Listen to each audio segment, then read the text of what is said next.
안녕하세요. 자, 8장 마지막 강의를 시작하도록 하겠습니다.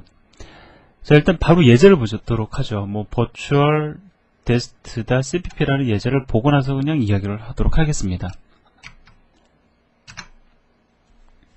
자, 여기 보시면은요, 일단 소스 코드에 대한 분석은 여러분들 충분히 하실 수 있으실 거예요. 여기 보면은 중요한 건 그겁니다. A 클래스에서 생성자 내에서 동적 할당 하기에 소멸자에서 메모리 해제하고 있다라는 겁니다. 중요한 건 이거예요. 다른 거 없습니다.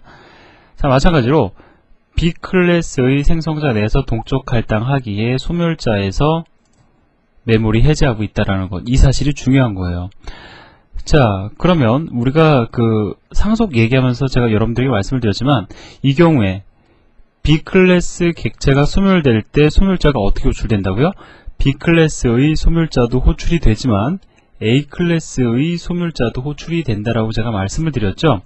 자, 그래서 B 클래스 객체가 생성이 되면은 분명히 A 클래스의 생성자에 의해서도 메모리 공간 동적 할당할 거고, B 클래스의 생성자에 의해서도 메모리 공간 동적 할당 되잖아요.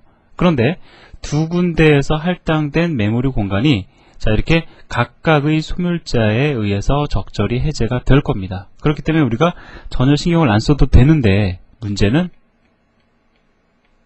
여전히 존재합니다. 자, 이 경우를 보도록 하죠. 자, 일단 비교의 편의성을 위해서 제가 좀 주석을 좀 처리를 할게요. 자, 여기 보면은요, B 클래스의 객체를 생성하고 B 클래스 포인터로 참조하고 있습니다.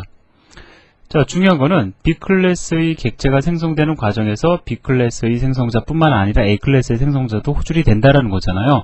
자, 따라서 A 클래스의 생성자에 의해서도 메모리 공간 동적 할당되고 B 클래스의 생성자에 의해서도 메모리 공간이 동적 할당되기 때문에 소멸될 때는 A 클래스의 소멸자, B 클래스의 소멸자 다 호출돼야 될 겁니다. 그렇게 되는지 한번 보도록 하죠. 컴파일하고 실행을 하면, 자, B 클래스의 소멸자도 호출되고 A 클래스의 소멸자도 호출됨을 확인할 수가 있습니다. 자, 이건 어려운 내용이 아니에요. 그죠? 여러분들 당연하다고 생각하실 겁니다. 지금까지 잘 따라오셨으면 당연한 거예요. 이거는. 자, 그러면 이번에는 예제를 이렇게 바꿔보도록 하죠. 자, 이 주석 처리되어 있는 형태로 제가 바꾸겠습니다. B 객체를 생성을 하는데 B 클래스는 A 클래스를 상속하고 있기 때문에 이걸 A로 둘 수 있어요. 그죠?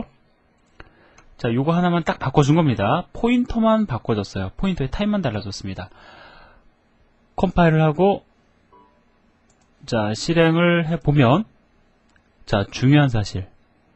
어떻습니까? A 클래스의 소멸자만 호출되고 있음을 여러분들 확인하실 수 있으실 거예요. 그죠? 바로 이 부분에서 메모리에 유출이 발생이 됩니다. 자, 생각해보세요.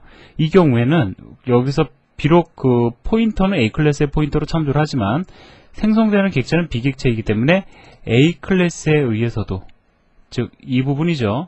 그 다음에 B 클래스에 의해서도 이 부분이죠. 메모리 공간이 동적 할당되는데 출력 결과는 어때요?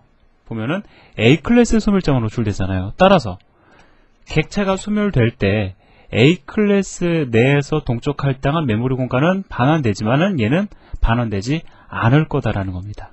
그런 문제가 왜 생겼냐면, 바로 소멸하고자 했을 때 소멸의 주체가 되는 포인터가 A 클래스의 포인터였기 때문에 그런 거예요. 자, 그림을 가지고 제가 설명을 드리도록 하죠. 자, 여기 보시면 B 객체 있습니다. B 클래스의 포인터로 딜레이트를 하면은요, 일단 B 클래스의 소멸자를 호출하러 딱 들어옵니다. 자, 들어와서 봤더니 B 클래스가 A 클래스를 상속하고 있는 것 아니겠습니까? 그러면은 B 클래스의 소멸자를 호출하고 나서 A 클래스의 소멸자도 호출을 하게 된다라는 거죠. 이건 알고 있는 내용이에요. 자, 문제는 B 객체를 A 클래스의 포인터로 참조하고 있고 딜레이트 A 했을 경우의 문제입니다. 자, 얘는 얘를 갖다 바라볼 때 B 객체로 바라보는 것이 아니라 A 객체로 바라보는 거잖아요. 따라서 포인터 A가 A 클래스의 포인터이기 때문에 A 클래스의 포인터만을 호출하러 들어갑니다. 자, 따라서 그냥 얘만 단순히 호출되고 그냥 빠져나가는 거예요. 이게 바로 문제가 되는 거죠. 그럼 이 문제를 막기 위해서 어떻게 해줘야 되느냐? 간단합니다. 이 소멸자를 여러분들이 버추얼로 선언하시면 됩니다. 자, 그림이 이렇게 되는 거예요.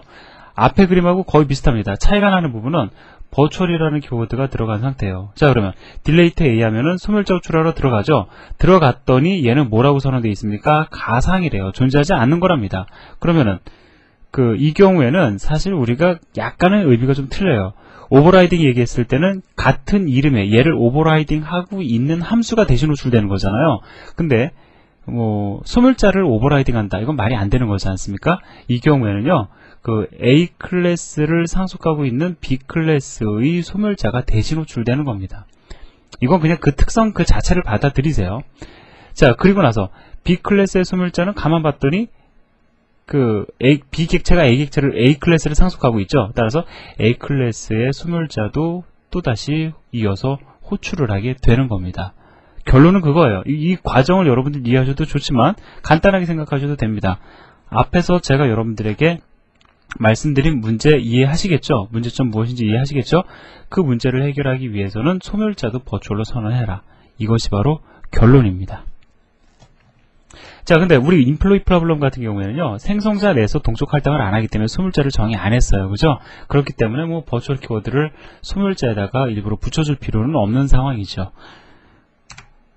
자, 이제 여러분들 OP 프로젝트 5단계 한번 진행해 보시기 바랍니다. 전역 함수를 하나의 클래스로 묶는데 이게 이렇게 해서 등장하는 클래스가 뭐라고요?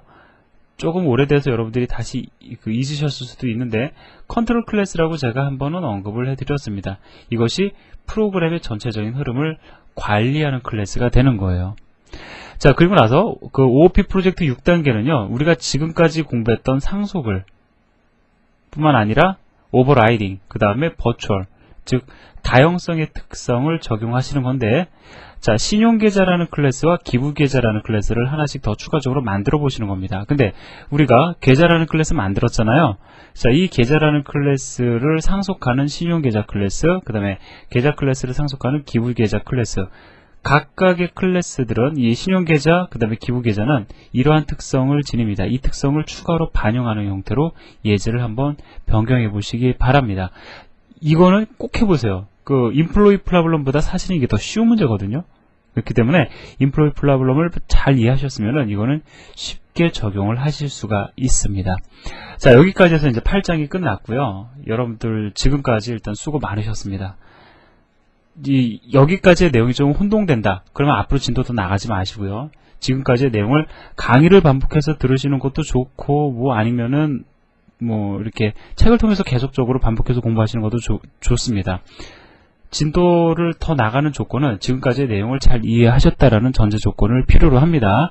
뒤의 내용이 더 쉽긴 하지만 그래도 앞의 내용을 반드시 잘 기억하셔야 된다는 거 잊지 마시고요.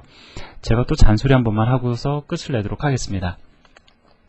우리가 지금 하는 것, 제가 수업을 갖다가 물론 예제도 돌려가면서 구현에 대해서도 말씀을 드리긴 하지만 그래도 강의를 통해서는 문법이 위주가 되어서 수업이 진행될 수밖에 없습니다.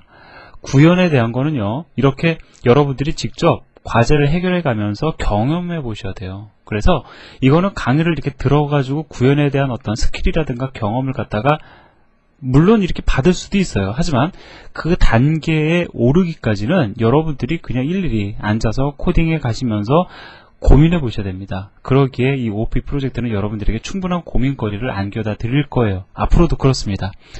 자, 그러니까 이거 무시하지 마시고 꼭 진행하시기를 부탁을 드립니다. 자, 그럼 다음 시간에 9장에서 또 여러분들에게 인사를 드리도록 하겠습니다. 수고하셨습니다.